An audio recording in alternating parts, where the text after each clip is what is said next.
우리는 지난주 나를 대신하여 나를 위하여 죽으신 예수 그리스도를 위해서 자신의 무덤을 내어준 사람 아리마대 요셉이라는 사람에 대해서 살펴보았는데요. 오늘은 나를 대신해서 죽으신 예수님을 위해서 자신의 생명을 내어놓은 사람 스데반이라는 사람에 대해서 좀 살펴보려고 합니다. 스데반이라는 이름의 뜻은 면류관이라는 의미인데요. 스데반 이 사람은 초대교회 첫 번째 안수 집사였습니다.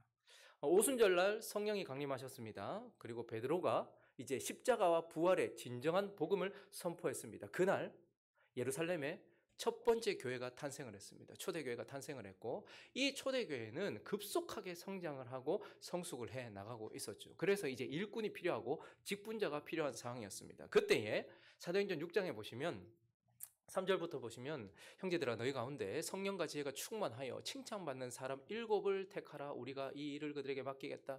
교회가 성장하게 되었습니다. 그리고 일꾼이 필요하게 되었어요. 그래서 성도들에 의하여서 7명의 사람들이 뽑히게 되었고 그 다음 절을 보니까요. 우리는 오로지 기도하는 일과 말씀 사역에 힘쓰리라 하니 온 무리가 이 말을 기뻐하여 믿음과 성령이 충만한 사람 어떻게 해요? 스데반과 또 빌립, 브로고로 그리고 니가노르 그리고 디몬 이름도 어렵습니다. 쭉 해서 7명 니골라까지 택하여 세웠다 이렇게 말하고 있죠. 그래서 사도들이 그들에게 안수를 했다라고 말하고 있습니다. 그러니까 이런 상황 속에서 성도들이 세운 7 집사 가운데 스데반은 첫 번째 그 이름을 기록한 이 첫 번째 안수 집사님이었다라는 것입니다. 그리고요, 이 스데반이라는 사람은 또한 초대교회의 첫 번째 순교자이기도 했던 사람입니다. 그는 신실하게 하나님을 섬겼고 그리고 복음을 전하다가 예수님이 그랬던 것처럼 공회에 끌려가게 되었어요. 그리고 그곳에서 한 편의 설교를 남기게 됩니다. 그리고 그 설교를 들었던 사람의 반응이 사도행전 7장 54절에 나오고 있는데요. 그들이 이 말을 듣고 마음에 찔렸다. 그리고 그를 향해 이를 갈았다. 얼마 전 베드로가 사람들에게 설교했을 때 똑같은 반응이었어요. 그들이 이 말을 듣고 마음에 찔렸다. 그런데 베드로의 말을 들었던 사람들은 그 베드로의 설교 이후에는 3,000명이 주께로 돌아오는 역사가 있었으나 그러나 똑같은 하나님의 성령의 역사로 선포되어진 이 하나님의 말씀 스데반의 설교 이후에는 그들이 마음이 찔려서 그를 향하여 이를 갈다가 그 다음에 보니까요. 그들이 큰 소리를 지르며 귀를 막고 일제히 그들이 달려들어서 어떻게 했다고 말합니까? 성 밖으로 내치고 돌로 쳐서 죽였다. 그래서 스데반은 돌에 맞아 순교한 초대교회 그리고 신약 시대의 첫 번째 순교자였던 사람이었습니다. 그리고 스데반은요. 순교자이되 예수님을 고스란히 반영하고 있는 그런 순교자, 예수님처럼 죽은 순교자였다라는 것을 보게 돼요. 사도행전 6장과 7장에 이 스데반에 대한 이야기가 나오는데 이 스데반은 그 앞서 가신 예수님의 모습을 그대로 반영해내는 그냥 복사본 같아요. 복사본 같은 사람이에요. 그래서 사도행전 6장 8절부터 보시면 그의 사역에 대해서 얘기하고 있는데 스데반이 은혜와 권능이 충만하여 저건 예수님께서 사역하셨을 때 쓰이는 단어였습니다. 근데 스데반이요 은혜와 권능이 충만하여 큰 기사와 표적을 민간에 행했다라고 말하고 그리고요 그가 구레네인, 알렉산드리아인, 길리기아, 아시아에서 온 사람들 회당에서 말씀을 예수 그리스도께서 그러하셨던 것처럼 회당에서 말씀을 선포하고 그들과 논쟁하였고 그런데 10절에 보니까 지혜와 성령으로 말함을 그들이 능히 이기지 못했다, 당하지 못했다. 그러니까 스데반은요 마치 예수님이 사역했던 것과 같이 예수님처럼 말씀을 선포했고 예수님처럼 권능과 은혜와 성령으로 사역을 했던 예수님을 고스란히 보여주고 있어요. 거기다가요 사도행전 6장 11절과 12절을 보시면 그렇게 사역을 했던 스데반을 사람들이 어떻게 해요? 모함해서 끌고 갑니다. 매수해서 말하되 이 사람이 모세와 하나님을 모독하는 말을 하는 것을 우리가 들었다라고 사람들을 사서 매수했고 그래서 백성과 장로와 서기관들을 충동해서 와서 잡아갔다 공회에 끌고 갔다 이렇게 얘기하고 있죠. 우리 예수님도 모함을 받아서 끌려갔고 제대로 된 재판을 받지 못한 채 죽음 앞에 섰어요. 근데 스데반도 똑같이 모함을 받아서 공회에 끌려갔고 제대로 된 재판 없이 거기에서 그냥 돌에 맞아 순교하게 되었던 예수님의 죽음 앞에 서던 모습과 똑같은 모습을 우리에게 보여주고 있어요. 그것보다 더 놀라운 것은 한 장 넘어가시면 사도행전 7장 59절에 보시면 그가 돌에 맞을 때에 부르짖어 이르되 어떻게 해요? 내 영혼을 받아주십시오.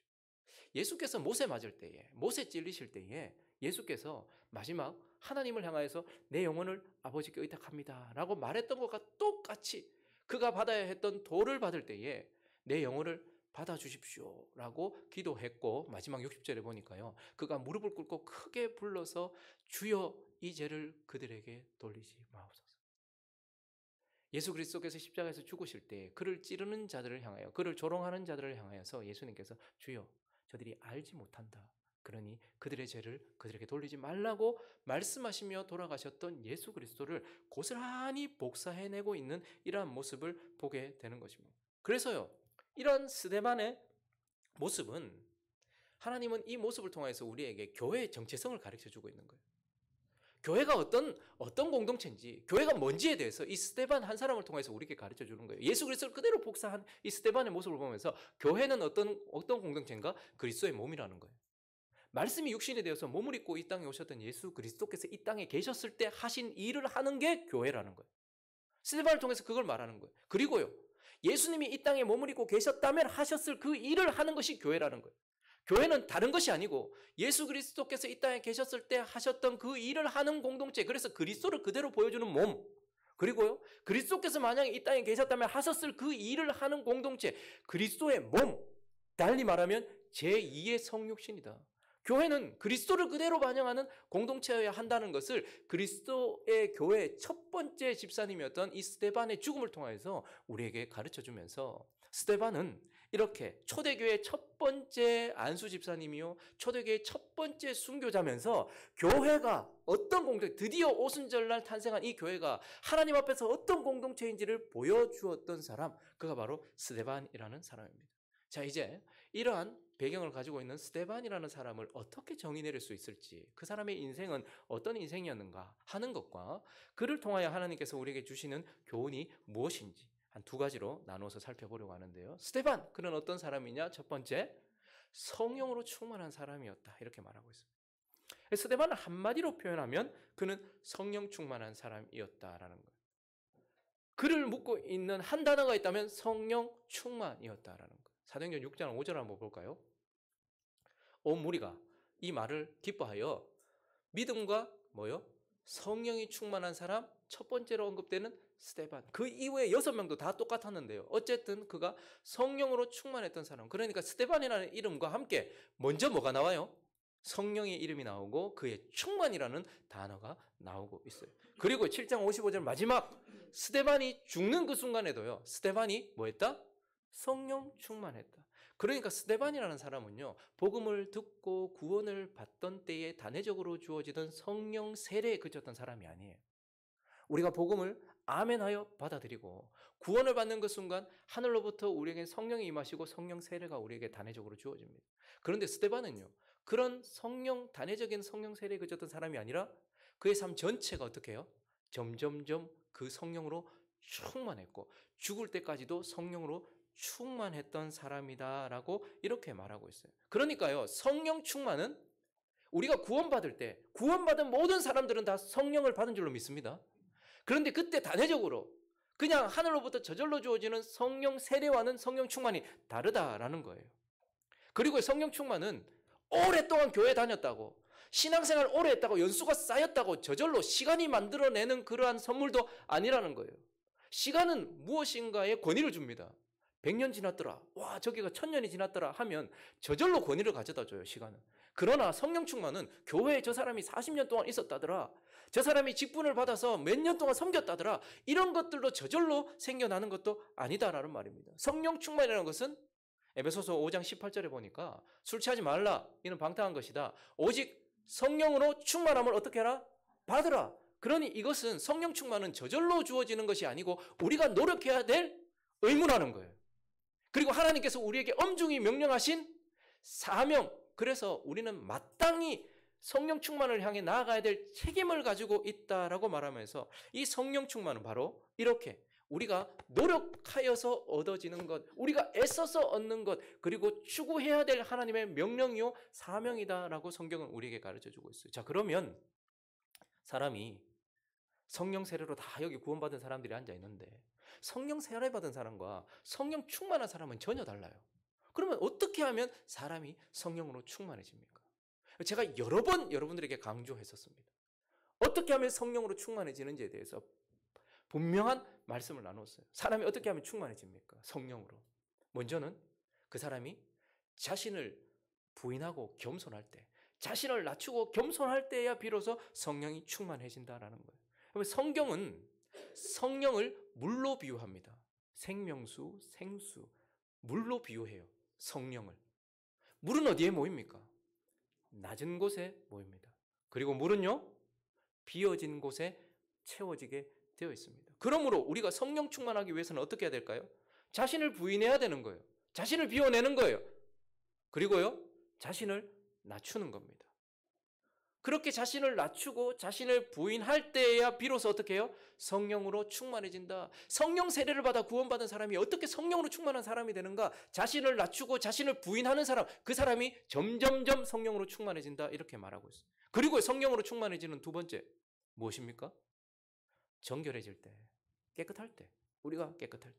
성경은 또한 성령을 불로 비유하기도 합니다. 거룩한 불, 하늘로부터 내리는 불로 비유해요. 그래서 이 불은요, 거룩한 제단에만 내려져요. 깨끗한 곳에 내려지던 불이었단 말입니다. 그러므로 우리가 성령으로 충만하기 위해서는 우리가 거룩하고 정결하고 깨끗해야 된다라는 것입니다. 우리가 죄를 범하지 않음으로 깨끗할 때에, 죄를 범하지 않고 계속 죄를 쌓지 않음으로 깨끗할 때에 그 사람은 성령으로 충만해져요. 그리고 만약 죄를 범했다면요, 반드시 회개하고 즉시 그것을 씻을 때, 그래서 우리 자신을 깨끗하게 유지할 때에 성령으로 점점 더 충만해진다. 성령은 거룩한 불이기 때문에 거룩한 곳 제단으로 내려지고, 그래서 예수 그리스도의 십자가를 믿는 믿음으로 죄를 그치는 거룩한 자, 깨끗한 자, 그리고 죄를 범했다 할지라도 예수 그리스도의 십자가의 공로, 그 피를 의지하여서 자기를 깨끗하게 하는 자, 끊임없이 회개하면서 자기를 깨끗하게 하는 자에게 성령이 내려 성령으로 충만해진다. 이렇게 말하고 있습니다. 그리고 또 하나, 우리가 어떻게 하면 성령으로 충만할까요? 성령 세례받은 우리가 성령으로 충만할 수 있는가? 자신을 헌신할 때, 자신을 드릴 때에 그 사람이 성령 충만해진다고 말해요. 성경은 또한 성령을 기름으로 비유하기도 합니다. 이 기름은 하나님께서 구별하여서 하나님을 위하여 일할 사람들에게 부어지던 것이었어요. 그래서요, 하나님은 왕, 선지자, 그리고 제사장, 이렇게 하나님을 위하여 일할 자들을 특별히 구별하시고 그들에게 어떻게 합니까? 기름을 부었어요. 그래서 그 기름은요, 그들을 구별하는 것이기도 했고요, 그들에게 주어진 사명을 감당할 수 있는 힘과 능력을 주는 것이기도 했다라는 말이에요. 그래서 하나님은 자신에게 헌신하는 사람, 자신에게 헌신할 사람, 자기 자신을 내어놓을 사람에게 기름을 부었던 것처럼, 누가 성령으로 충만해지는가? 하나님을 위하여 자신을 내어놓는 사람, 하나님의 일에 자신을 헌신하는 사람, 자신을 드리는 사람, 이러한 사람들이 성령으로 충만해진다라고 이렇게 말을 하고 있는 것입니다. 그리고요, 또 하나 성령으로 충만할 수 있는 길, 그것은 바로 그가 기도할 때, 구할 때예요. 구할 때. 성경은 또한 성령을 바람으로 비유합니다. 바람은 임의로 불어요. 그러니까 막 분단 말이에요. 법칙이 있는 게 아니에요. 그래서 어디로 와서 어디로 가는지 보이지도 않고 바람이 그냥 분단 말이에요. 그 주관이 하나님께 있다는 말이에요. 그러므로 우리가 성령으로 충만해지기 위해서는 어떻게 해야 된다는 거예요? 주권을 가지신 그 하나님께 우리가 구해야 된다는 거예요. 성령 충만을 기도해야 된다는 거예요. 자, 그런데 스데반이 성령으로 충만했다라는 것은 그가 자신을 부인하고 자신을 낮췄고, 그리고 자신을 깨끗하고 정결하게 늘 관리했으며, 그리고요, 하나님께 자기 자신을 드리고, 그리고 늘 하나님께 기도함으로 성령을 구했던 사람이다. 그렇기 때문에 성령 충만한 사람이다 라고 이렇게 말하면서, 스데반은 바로 성령 충만한 사람이다. 다르게 말하면요, 자신을 부인하고 자신을 낮추고 자신을 깨끗하게 하고 자신을 하나님께 드리고 늘 하나님께 구하며 기도했던 사람이다 라고 이렇게 말하고 있고, 그래서 하나님은 그를 어떻게 해요? 교회를 위해서 사용하신 것입니다. 그의 몸된 교회를 위해서 사용하신 거예요. 그러면 교회가 자주 위기를 만나요. 어쩔 수 없어요. 교회들은 위기를 만나게 돼요. 자, 그런데 언제 진짜 교회가 위기를 만날까요? 교회가 진짜 위기다 할 때가 언제냐면 사람들이 없을 때가 아니고 사람들이 모이기 시작할 때예요. 그리고요, 언제 그 교회가 위기다 하는가 하면 말이 나기 시작할 때예요. 말을 할 때예요. 사람들이 말을 내기 시작할 때, 그 교회에 살인자가 있어도요, 그 교회에 가늠한 사람이 있어도요, 그 교회에 범법자가 있어도요, 그 사람들은 교회를 깨뜨리지 못해요. 그런데요, 그 교회에 원망과 불평과 가르는 말이 나기 시작하면 그 교회는 진짜 위험한 거예요. 그리고 또 언제가 위험하냐? 하나님께서 세우신 직분자들이 자기 자리를 이탈할 때, 특별히 말씀을 맡은 자들이나 하나님의 은혜의 물질을 맡은 사람, 하나님의 은혜의 말씀을 맡은 사람이 있고 하나님의 은혜의 물질을 맡은 사람들이 있어요. 그런데 그 자리를 이탈할 때, 그 자리를 벗어날 때, 그때 교회에 진짜 위기가 온단 말이에요. 사실 첫 번째 생겨났던 이 초대교회가 생겨나자마자 부흥하면서 곧바로 위기를 만났습니다. 사도행전 6장 1절을 다시 보시면요, 그때에 어떻게 됐다고 말합니까? 제자가 더 많은 사람들이 몰려들기 시작하는 거예요. 헬라파 유대인도 몰려들고요, 히브리파 유대인도 몰려들고요. 그때 막 사람들이 막 이곳저곳에서 몰리기 시작해서 사람들이 많아지기 시작했어요. 그런데 어떤 일이 일어나는가 하니까 헬라파 유대인들이 자기의 과부들이 매일의 구제에 빠짐으로 히브리파 사람을 원망하는 말이 교회에서 돌기 시작했어요. 자, 그랬더니 이제 이러한 문제를 해결해야 되다 보니 하나님께 주신 물질들이 많고 그 물질들을 바르게 사용하지 못하는 교회에 문제가 생겼어요. 그랬더니 12사도가 어떤 위험에 처했냐면 말씀을 제쳐놓고 지금 이 구제의 문제, 그래서 하나님의 은혜의 말씀을 어떻게 처리할 것인가 보다 하나님의 은혜의 물질을 어떻게 처리할 것인가에 대해서 자기 자리를 이탈해서 이쪽으로 갈 위기가 생겼단 말이에요. 접대하는 일에 자기를 들여야 될 위기가 생겼다라는 거예요. 그러니까 사람들이 몰려들었어요. 원망하는 말이 생겨나기 시작하면서 교회가 하나가 아니고 둘로 갈라놨어요. 히브리파, 뭐 헬라파 이런 식으로 갈라놓으면서 원망하는 말이 쏟아지기 시작했어요. 그러니까 사도들은 이거 어떡하지? 라고 말씀의 자리에서 벗어날 위기가 있었단 말이에요. 자, 그런데 그때 어떻게 했습니까? 바로 스데반이라는 사람이 여기에 사용되는 거예요. 교회를 든든히 세우고 교회에 원망과 불평이 있는 그 자리를 어떻게 하는 거예요? 스데반이 세워짐으로 하나님께 주신 은혜의 말씀을 사도들은 계속 제대로 전할 수 있도록 하고, 그리고 자기가 하나님께서 주신 은혜의 물질을 가지고서 구제를 바르게 할 수 있도록, 그래서 그 교회가 든든히 세워질 수 있도록 하나님께서 교회를 위해서 사용하신 거예요. 그리고요, 그들은 사도를 도왔고 그래서 교회가 든든히 세워지는데 그렇게 사용이 되었던 것입니다. 그래서 하나님은 성령 충만한 그를 교회를 위해서 사용하시는 거예요. 그리고요, 하나님은 그가 성령 충만했기 때문에 한 사람을 세우는 일에 하나님께서 그를 사용하셨습니다. 여러분, 교회사를 쭉 다 망라해서 가장 위대한 사람을, 물론 이렇게 순서를 정하는 건 좀 좋지 않아요. 하나님 나라의 법칙은 1등을 정하는 게 아니거든요.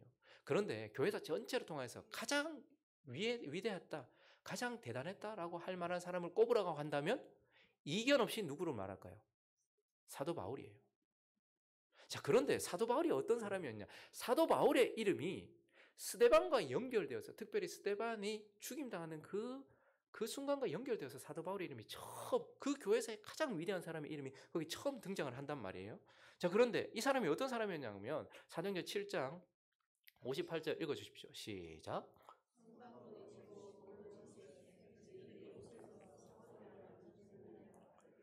스데반은 성도들과 성령에 의하여서 세워진 첫 번째, 그 이름을 거기에 첫 번째, 그러니까 앞선 사람이었어요. 그런데 사울은요, 스데반을 죽이고 교회를 핍박하는 데 가장 앞서 있었던 사람이에요.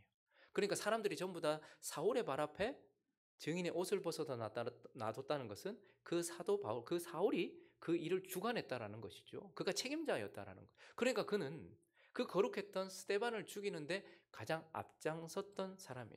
그리고요, 사람이 죽었는데 8장 1절에 보니까요, 어떻게 생각하냐면 사울은 그가 죽임당을 마땅히 여겼다 이렇게 얘기해요. 얼마나 고집스러우면, 얼마나 눈이 가려져 있었으면 예수 그리스도를 고스란히 반영하면서 죽었던 그의 죽음을 보면서 마땅하다 이렇게 생각을 하면서 막 속으로 막 당연하게 생각해, 나는 하나님을 위해서 그렇게 했어 라고 얘기하면서 어떤 그런 율법을 가지고 고집스러웠을 거예요. 그리고 3절에 보니까요, 그걸 잊기라도 하려고 하는 것 했는지 아니면 정말로 막 비를 받았는지 사울이 교회를 잔멸했어요. 저런 단어는 잘 쉽게 쓰는 게 아닙니다. 그런데 교회를 잔멸하고 각 집에 들어간 남녀를 끌어다가 옥에 가뒀던 그런 사람이 사도 바울이었어요. 자, 그런데 이랬던 사람이 어떻게 교회사에서 가장 위대한 사람이 누구냐라고 말하면 이 사람입니다라고 말할 수 있는 사람이 되었습니까? 누가 그렇게 만든 거예요? 근본적으로는 예수 그리스도죠. 다메섹 도상으로 올라가던 그를 예수 그리스도께서 만나서 그에게 은혜를 주셔서 변화시켜 주셨기 때문에. 근데 실제적으로 누구 때문일까요? 실제적으로 그를 변화시키는 데 쓰임 받았던 사람은 바로 스데반입니다. 그래서 그가 마음속에 항상 짐같이 지워지지 않은 흔적을 가지고 있었는데, 그래서 그가 복음을 전할 때 이렇게 얘기합니다. 사도행전 22장 20절을 보시면, 또 주의 증인 스데반이 피를 흘릴 때에 내가 곁에 서서 찬성하고 그 죽이는 사람들의 옷을 지킨 줄 그들도 아나니. 그러니까 그에게는 지워지지 않는 상처, 흔적 같은, 흉터 같은 것이 있었는데요, 바로 스데반이 자신의 눈앞에서 돌에 맞아 죽던, 천사처럼 예수님처럼 죽어가던 그 모습이 그의 마음 가운데는 지워지지 않았어요. 그래서 어떻게 됐을까요? 스데반의 죽음이 사도 바울을 만든 건 아니지만 스데반의 죽음이 사도 바울의 마음을 완전히 뒤집어 엎은 거예요. 마음밭을 갈았던 거예요. 찔렀던 것이죠. 견딜 수 없는, 그래서 잊을 수 없는 장면이 되었던 것입니다. 그렇기 때문에 사도 바울이 어떻게 저렇게 변했지? 그의 마음이 어떻게 돌짝밭 같았고 가시밭 같았고 그렇게 길가밭 같았던 그의 마음이 어떻게 됐을까? 쟁기로 쓰여졌던 것이 누구라는 거예요? 스데반이라는 거예요. 스데반의 죽음이 그의 마음밭을 완전히 갈아엎었어요. 그리고 무엇보다도요, 그가 죽으면서 마지막 스데반의 이야기가 마무리되는 7장, 사도행전 7장 60절은 이렇게 얘기하죠. 무릎을 꿇고 크게 불러 이르되 주여 이 죄를 그들에게 돌리지 마옵소서. 그들 중에 가장 앞선 사람이 사울이었을 거예요. 그러니까 스데반은 그렇게 크게 범죄하고 있는 사울을 위하여서 그 죄를 사해달라고 기도했던 사람이고, 그래서 초대교회의 많은 교부들은 스데반의 기도가 없었다면 사도 바울의 설교는 없었을 것이다, 이렇게 얘기해요. 스데반의 죽음이 없었다면 사도 바울의 마음은 갈아엎어지지 않았을 것이다, 이렇게 이야기를 하고 있는 것이죠. 그러니까 그 한 사람, 우리 주변에도 반드시 돌아와야 될 사람이 있어요. 그리고 우리가 놓을 수 없는 사람이 있어요. 그 사람을 변화시키는데 누구를 사용하는 거예요?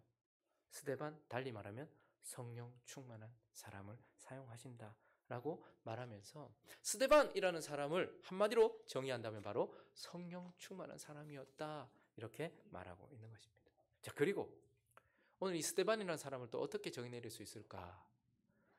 그는 죽기까지 그는 충만한 사람이기도 했지만 충성한 사람이기도 했어요. 죽기까지 충성한 사람이었다. 그러면 제가 요즘에 이렇게 유튜브를 이렇게 열면 쇼츠가 이렇게 뜨잖아요. 여러분들은 늘 말씀과 기도에 전무하기 때문에 모르시겠지만, 저는 이렇게 하면 제가 이렇게 반려견을 키우지 않거든요. 아내가 개를 워낙 무서워하기 때문에 개를 키울 생각도 없고, 왜냐하면 저는 아내를 사랑하기 때문에 존중해야 되겠죠. 개 따위 때문에 아내와의 관계가 이게 되면 안 되잖아요. 그런데 솔직히 좀 키우고 싶은 마음이 요즘 많이 들어요. 그걸 자꾸 뜨니까 봤는데, 막 개 자식, 그 개의 자식이 주인의 아기, 그러니까 아기와 그 강아지가 같이 이렇게 있는데 막 강아지가 뭣도 모르잖아요. 그러니까 막 주인의 아들 그 아기에게 막 짖어요. 근데요, 반려견 그 어민지 어민지 다 와서 이렇게, 그러니까 자기 사랑스러운 자식이 자꾸 주인의 아들에게, 딸에게 막 짖으니까 얘는 뭣도 모르고 막 짖는 거잖아요. 그러니까 한 개가 와서 이렇게 쑥 중간에 들어가더니 개를 악물어 가지고 저기 턱 갖다 놔요. 그러면 이 막 짖던 강아지가 뭐지? 이런 생각하면서, 그러니까 그럴 때마다 이렇게 턱 물어가지고 저기도 턱 갖다 놔요. 그걸 보면 지 자식보다 주인의 자녀를 더 귀하게 여기는 모습이 감동스럽더라고요. 근데 한 번씩 다 외국 영상이던데, 우리나라는 그런 일이 없지만 막 갑자기 막 뱀이 나타나기도 하고 막 승냥이 같은 것이 막 나타나기도 하고 곰이 막 나타나기도 해요. 어떻게 저래가지고 어떻게 살지, 무서워서 어떻게 살지 하는데, 애가 있는데 막 곰이 나타나. 그러면 어느 순간인가 그 개가 와가지고요 막 공격을 해서 그거 막 구하는 거예요. 그리고 뭐 지진 같은 게 났을 때 막 이렇게 TV가 떨어지고 이 책장 그 무거운 게 떨어지는데 걔가 자기 몸으로 그 주인의 아기를 이렇게 덮는 거예요. 그걸 보면서 딱 한 단어가 떠오르는 거예요. 와, 충성스럽다. 와, 저 순간에 자기가 충분히 피할 수 있는데 막 아기가 막 계단으로 떨어지려고 하면 자기가 막 내려가가지고 아기를 막 몸으로 막고, 그 큰 책장이 넘어지는데 자기 몸으로 아기를 막고, 그리고 주인이 뭐에 빠져가지고 막 일하고 있는데 저기서 막 곰이 오니까 정치도 그렇게 크지도 않은데 그 곰을 막아서겠다고 막 가서 막 짖고 막 곰과 싸우는 그런 모습을 딱 보는데, 와, 충성스럽다. 그 짧은 영상들을 보면서 늘 충성이라는 단어가 떠올랐어요. 근데요, 사도행전 6장 7장에 진짜 짧게 쇼츠처럼 딱 등장하는 이 스데반의 모습을 보는데도 똑같은 단어가 떠올랐어요. 충성스럽다라는 이 충성이라는 단어가 떠올랐어요. 충성이 뭐죠? 충성은 주인의 은혜에 감사하고 그 주인을 사랑해서 그 주인과 주인의 뜻을 위하여 자기 자신을 내어놓는 태도, 이게 충성이에요. 내가 소중하지 않거나 내가 가진 것이 소중하지 않은 게 아니고요. 내 주인이 너무 소중하고 내 주인의 은혜를 너무 감사하기 때문에, 그래서 그 순간 주인을 위해서, 주인의 뜻을 위해서 자기 자신을 내어놓는 태도, 그게 바로 충성이에요. 근데 이 충성은요, 주님이 저와 여러분에게 요구하는 것이기도 합니다. 고린도전서 4장 1절과 2절에 보시면 사람이 마땅히 우리를 그리스도의 일꾼이요 하나님의 비밀을 맡아. 여러분, 사도 바울만 일꾼입니까? 저와 여러분 모두 다 왕같은 제사장이요 그리스도의 일꾼이에요. 그런데요, 2절에 보니까요, 맡은 자들에게 구할 건 뭐래요? 충성. 그러니까 하나님께서 우리에게 요구하시는 덕목이 하나 있다면, 하나님 우리한테 뭘 원하세요? 라고 묻는다면 주님은 우리에게 충성을 요구하신다라는 거예요. 그리고요, 우리가 마지막 주님 앞에 섰을 때에 주님이 우리를 판단하시는 기준 자체도 이거예요. 마태복음 25장 가볼까요? 21절 읽어주십시오. 시작.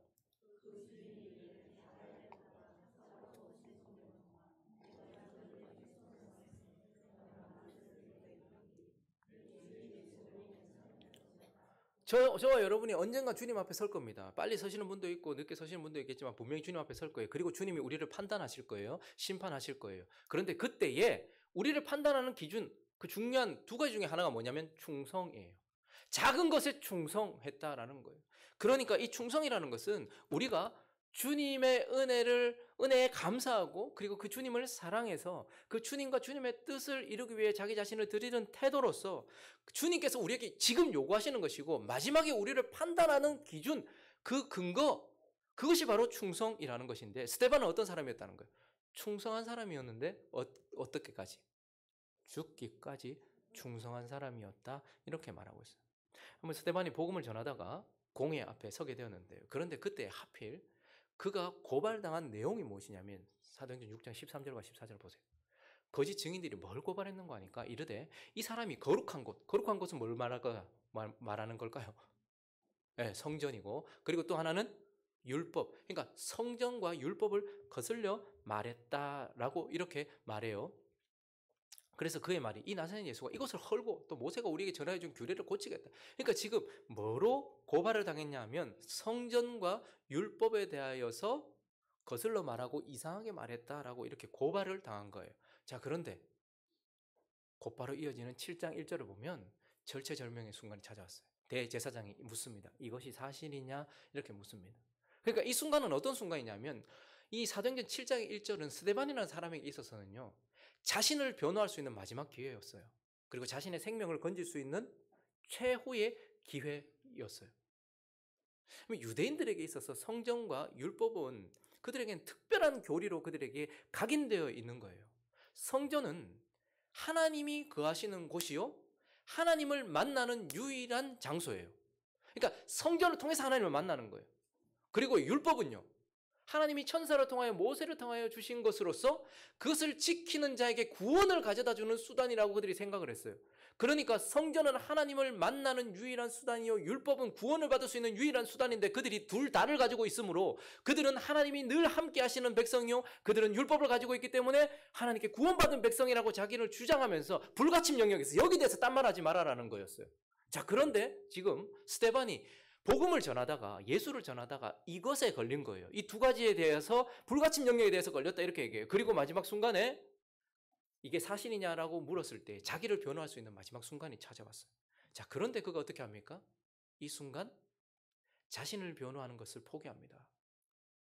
예수에 대하여 증거하기 시작하고요, 자신의 생명을 건질 것을 잠시 내려놓고요, 지금 예수에 대해서 변호하려고 하고 있어요. 그래서 한편의 설교를 남겼는데요, 어떤 신학자들은 이 스데반의 설교를 평신도에 조잡하고 연약하며 좀 부족한, 그냥 역사를 쭉 개괄해 놓은 그러한 조금 미숙한 설교다, 뭐 이렇게 이야기하는 신학자들이 있어요. 그러나 스데반이 지금요, 누구를 끌어옵니까? 그냥 단순히 역사를 쭉 개관하는 게 아니에요. 그가 아브라함을 끌고 옵니다. 그리고요, 요셉을 끌고 옵니다. 그리고요, 모세를 끌고 와요. 여러분 그 설교 저번에 우리가 사도행전 할 때 봤잖아요. 그죠? 그 긴 설교. 요셉을 끌고 오고 모세를 끌고 오고 마지막으로 솔로몬을 끌고 와요. 왜 이 사람들을 불러왔을까요? 그가 하고 싶은 말은 이거예요. 이스라엘 백성들은 하나님이 성전에 거하신다는 거예요. 그래서 성전에서 하나님을 만난다라는 거예요. 그런데 그가 아브라함을 끌고 와요. 그래서 뭘 얘기하는 겁니까? 하나님이 갈대아 우르에서 아브라함을 만났다. 하나님이 성전에 갇혀 있는 분이 아니다. 갈대아 우르에 하나님이 계셨다라는 거예요. 요셉은요, 하나님이 이집트에 하나님이 계셨다라는 것을 보여주는 사람이에요. 모세는요, 하나님이 광야에도 계셨다라는 것을 보여주는 거예요. 그리고요, 솔로몬의 이야기를 우리에게 보여주고 있어요.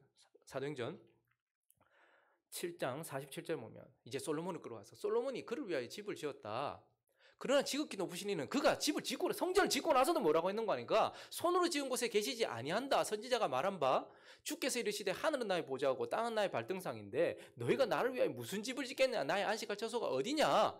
이 모든 것이 다 내 손으로 지은 것이 아니냐라고 말하면서 지금 성전에서 하나님을 만난다. 하나님은 성전에만 계시고 성전을 통해서 하나님을 만난다라고 하는 그들에게 아브라함을 통해서 하나님이 갈대아 우르에 계셨고, 그리고 요셉을 통해서 그 너희들이 더럽다고 하는 이집트 땅에도 계셨으며 모세를 통해서도 광야에 계셨고, 그리고 솔로몬이 스스로 성전을 지었으면서도 여기 계신 것이 아니다라고 말하면서 하나님은 하나님이 선택한 사람과 함께하고 있다는 거예요. 그래서 그가 뭘 주장하는 거예요? 하나님은 예수 그리스도와 함께 계시고 이제 성전을 통해서 하나님을 만나는 것이 아니라 예수 그리스도를 통해서 하나님을 만난다는 거예요.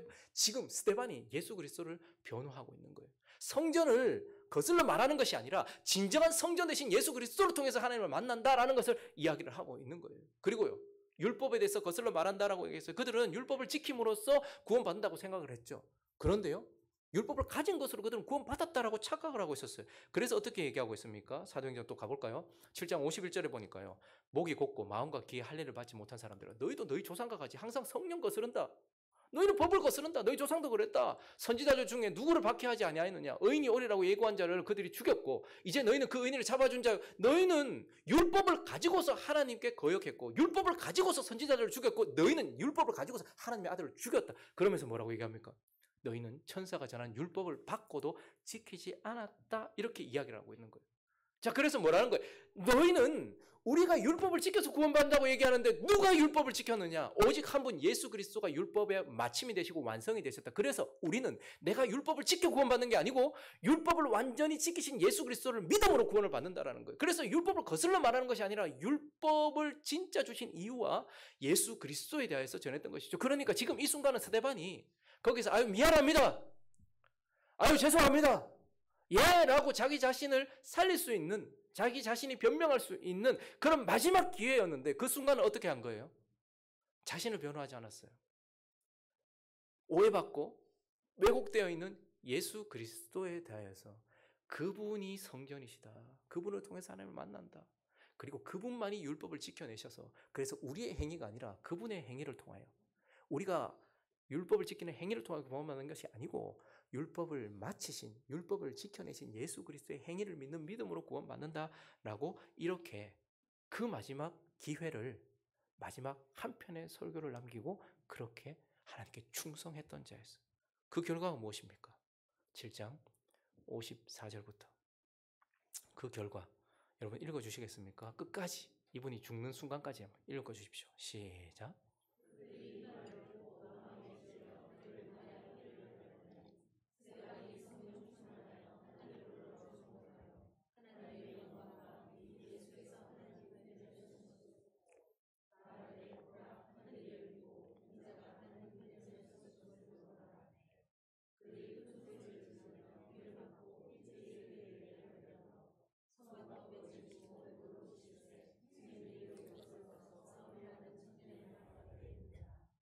그들이 돌로 스데반을 치니 스데반이 부르짖어 이르되 주 예수여 내 영혼을 받으시옵소서 하고 무릎을 꿇고 크게 불러 이르되 주여 이 죄를 그들에게 돌리지 마옵소서 이 말을 하고 자니라.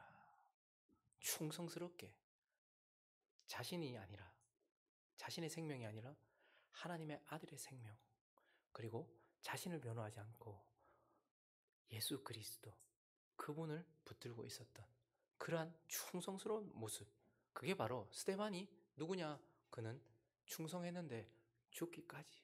그렇게 충성 때문에 죽을 수 있는 그 순간에도 죽기까지 충성했던 사람이다. 이렇게 말하고 있어요. 그래서 하나님은 성령 충만한 그를 교회를 위하여 한 사람을 위해서 사용하셨던 것처럼 이렇게 죽기까지 충성한 그에게 뭘 주실까요? 그의 이름을 주세요. 면류관을 주신다는 거예요. 이번 계시록 2장 10절을 볼까요? 너는 장차 받을 고난을 두려워하지 말라. 볼지어다 마귀가 장차 너희 가운데에서 몇 사람을 오게 던져 시험을 받게 하리니. 계속했습니다. 시작.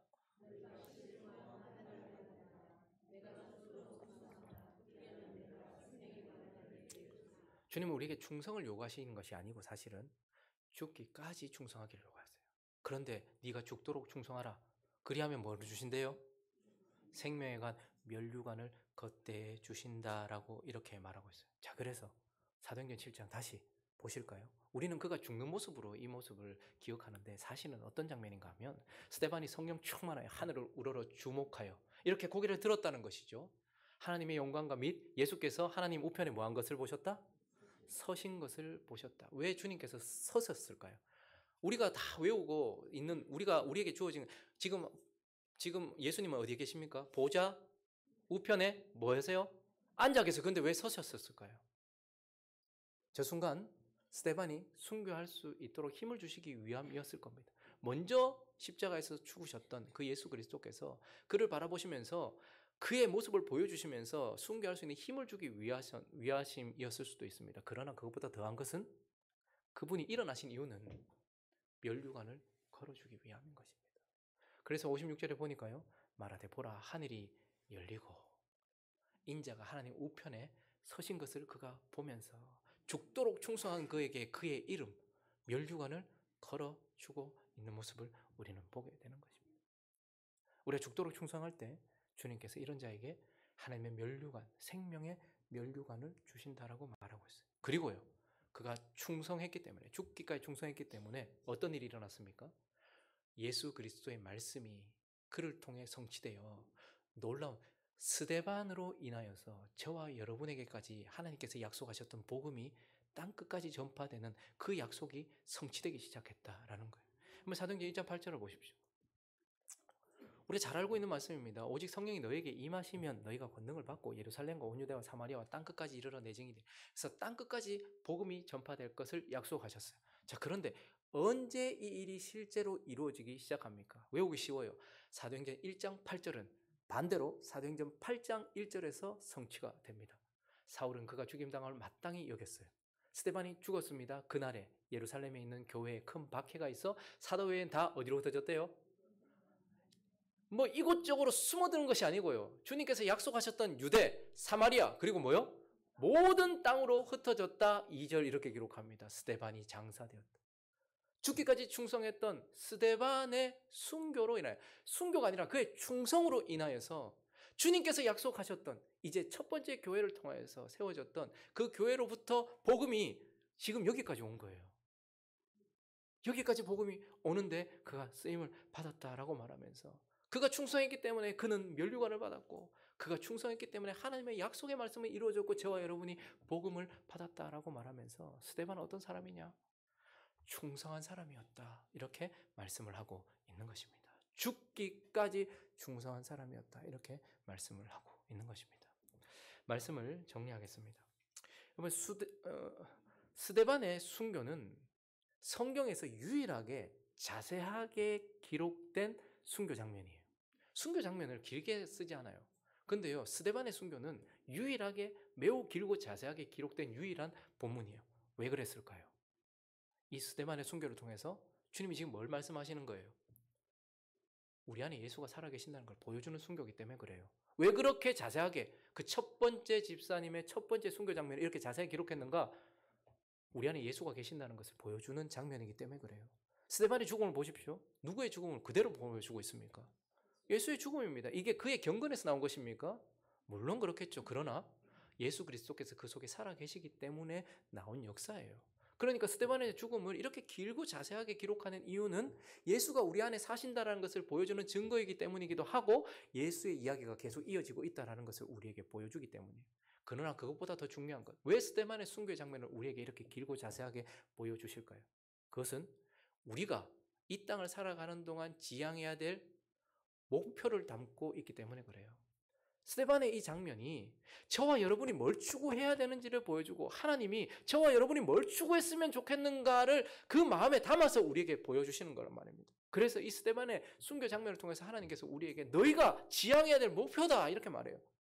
우리의 목표가 뭐라는 거예요? 성령 충만이라는 거예요. 하나님께서 정말 우리에게 원한 게 있다면 우리가 성령으로 충만해지는 거예요. 저는 행복한 우리 교회가 성령으로 충만했으면 좋겠습니다. 교회들을 보니까요. 성령으로 충만하지 않은 교회들은 그걸 흉내내기 위하여 여러 가지 프로그램과 인간적인 인본주의적 방법을 많이 사용해요. 그래서 마치 교회가 살아있는 것처럼 보여요. 저는 그런 교회가 되기를 원하지 않아요.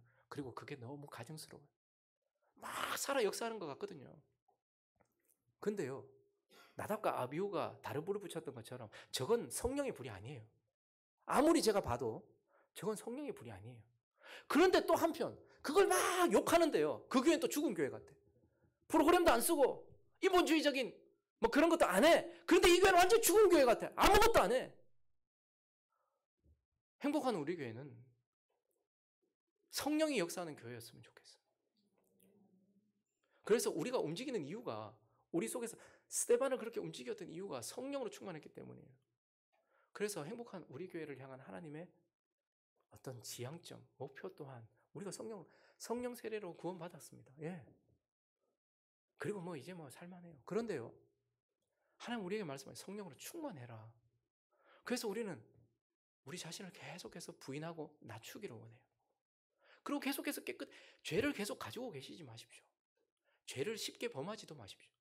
남 용서하는 거 여러분 되게 힘들어 하잖아요. 어떤 사람이 우리한테 조그만 상처만 줘도요. 우리 그 사람 용서 잘 안 하잖아요. 근데 우리는 하나님 앞에 대못으로 막 찌르고 날마다 죄 지으면서 하나님 싫어하시는 행동을 목전에 사용하면서도 회개조차도 하지 않고 정결하지 않고 더럽게 계속해서 그렇게 있는 그런 모습이 아니었으면 좋겠어요. 우리를 정결하게 했으면 좋겠어요. 그래야 성령의 불이 임할 것 아닙니까? 그리고요. 하나님께 헌신해야 되겠죠. 하나님은 우리에게 이 세상을 위한 사명을 주셨어요. 그걸 우리는 흔히 직업이라고 합니다. 하나님은 우리가 세상에서 살아가도록 하시면서 이 대한민국 국민이라는 그래서 세상에서의 사명도 주셨어요. 그걸 직업이라고 해요. 어떤 사람은 주부고요. 어떤 사람은 장사를 합니다. 어떤 사람은 사업을 합니다. 어떤 사람은 회사원이에요. 어떤 사람은 누구를 가리키고요. 그거 세속적인 직업이 아니고요. 하나님께서 우리에게 주신 사명이란 말입니다. 세상에서 사는 동안. 그래서 그 일에 하나님 위해서 헌신해야 되겠죠. 그리고요. 교회를 위해서도 주신 사명이 있어요. 그걸 우리는 직분이라고 합니다. 직업과 직분에 우리가 하나님 위해서 헌신할 때에 성령으로 충만해. 교회에서 뭘 시키면 싫어하고 세상의 일도 그냥 돈 벌기 위해서 하고 성령으로 충만해 줄 수 없는 거죠. 그리고 기도하지 않아요. 기도한다고 해도 늘 기도하는 이유가 내게 문제가 생기면 그게 아니라 성령으로 충만하기를 하나님께서 기도하라고 말씀하시면서 스데반을 봐라. 스데반은 너희의 지향점이다. 너희의 목표다. 첫 번째 초대교회 안수받았던 그 안수 집사님의 모습은 너희에게 내가 요구하는 지향점 목표다. 성령으로 충만해라라는 거예요. 그리고 또 하나는요. 충성하라는 거예요. 충성. 죽기까지. 스데반의 목표가 순교였을까요?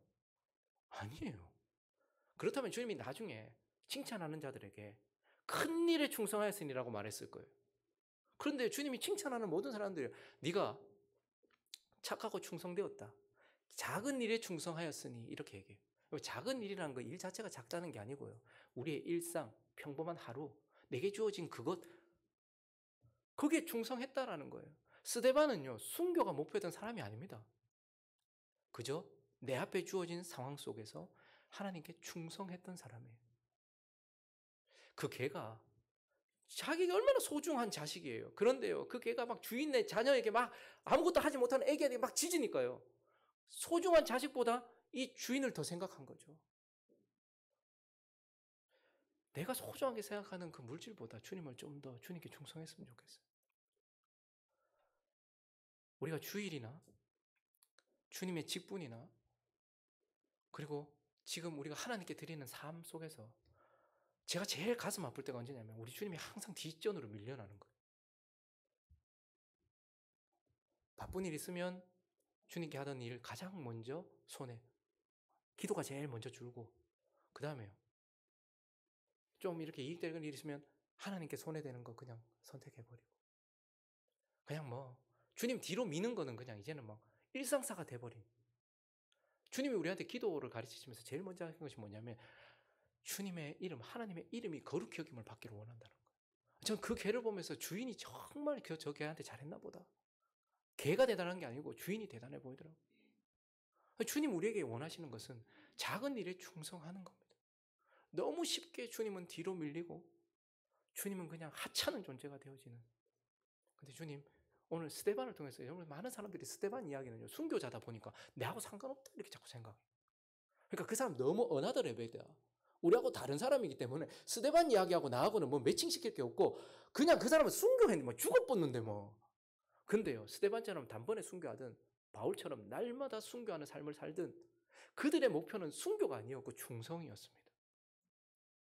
오늘 이 스데반을 보면서 저와 여러분의 삶에도 이 땅에서 뭐 얼마나 더 모을까, 더 편하게 살까 이런 목표 말고 진짜 그분이 면류관을 주시는 것을 목표로 삼으면서 오늘 하루 성령 충만은 단번에 주어진 게 아닙니다. 성령 세례는 단번에 주어지거든요. 근데 성령 충만, 여러분 보약도 한 번 먹는다고 몸이 확 좋아지는 게 아닌 것처럼 성령 충만도 우리의 시간을 요구한단 말입니다. 우리의 헌신을 요구한단 말입니다. 그래서 행복한 우리 교회가 원래 이제 또다시 7년을 시작하면서 목표를 잡되 성령으로 충만하자.